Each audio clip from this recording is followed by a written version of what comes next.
In this video, we will discuss the relationship between the determinant of a matrix and the product of its eigenvalues. Let A be an n by n matrix. Suppose A has n distinct eigenvalues lambda 1, lambda 2, lambda n. Prove that the determinant of A equals the product of its eigenvalues, i.e. the determinant of A equals to lambda 1 times lambda 2 times lambda n.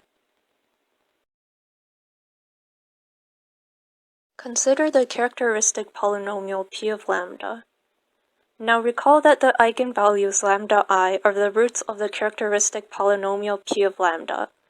This means that for all I equals to 1, 2, all the way up till n, p of lambda I equals 0. This implies that lambda minus lambda I is a factor of p of lambda. It follows that the product lambda minus lambda 1 times lambda minus lambda 2 all the way up till lambda minus lambda n is a factor of p of lambda. The degree of the characteristic polynomial equals the number of rows in our square matrix, and the product of the lambda minus lambda I factors has degree n. So p of lambda equals to c times lambda minus lambda 1 times lambda minus lambda 2 times lambda minus lambda n, where c is some constant. Note that the constant c has degree 0 and doesn't change the degree of p of lambda. We can show that the leading coefficient of our characteristic polynomial, which is the coefficient in front of the lambda to the n term, is actually negative 1 to the power of n using induction on n.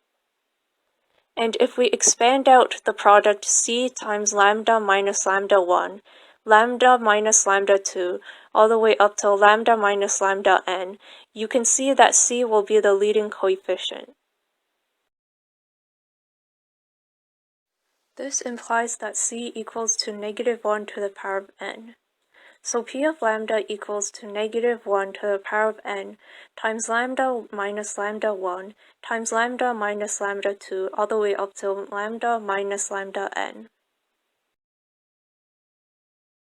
Now plugging lambda equals 0 in the formula using the product of the lambda minus lambda I factors that we just found gives us that p of 0 equals negative 1 to the power of n times 0 minus lambda 1 times 0 minus lambda 2 times 0 minus lambda n.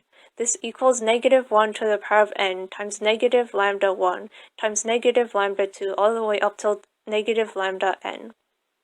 And this gives us negative 1 to the power of n times negative 1 times lambda times negative 1 times lambda 2 all the way up till negative 1 times lambda n. Basically, we just factored negative 1 out of each negative lambda I term.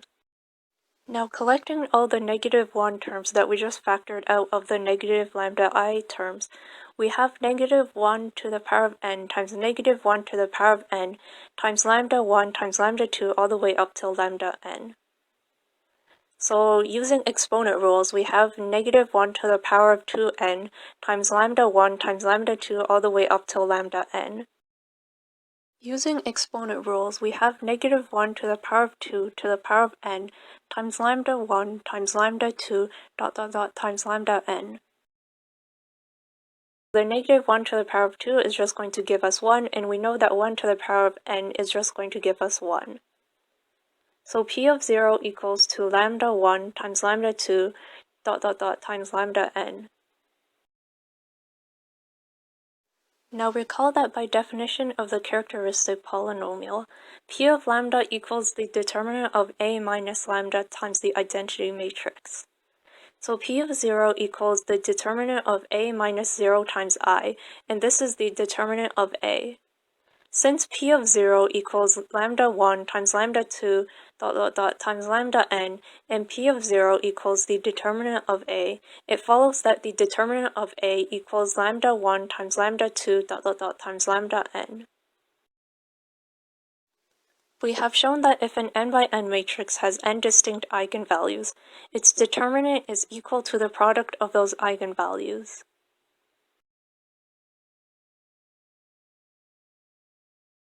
In fact, this holds true even if you have the eigenvalues with multiplicity mi greater than 1.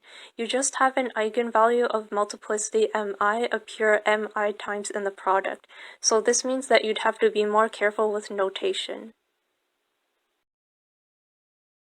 Now recall that if a matrix A has 0 as an eigenvalue, then it is not invertible. One way to see this is that if 0 is an eigenvalue, AV equals 0 times V equals to the 0 vector for some non-zero V. So this implies that the equation AX equals 0 has some non-trivial solution, and thus A is not invertible. I want to show you another way to see that if a matrix A has 0 as an eigenvalue, it is not invertible. If a square matrix A has 0 as one of the eigenvalues, then the product of the eigenvalues up to multiplicity will be 0. Since the product of the eigenvalues equals the determinant of the matrix, it follows that the determinant of the matrix will be 0. If the determinant of a matrix is 0, then the matrix is not invertible.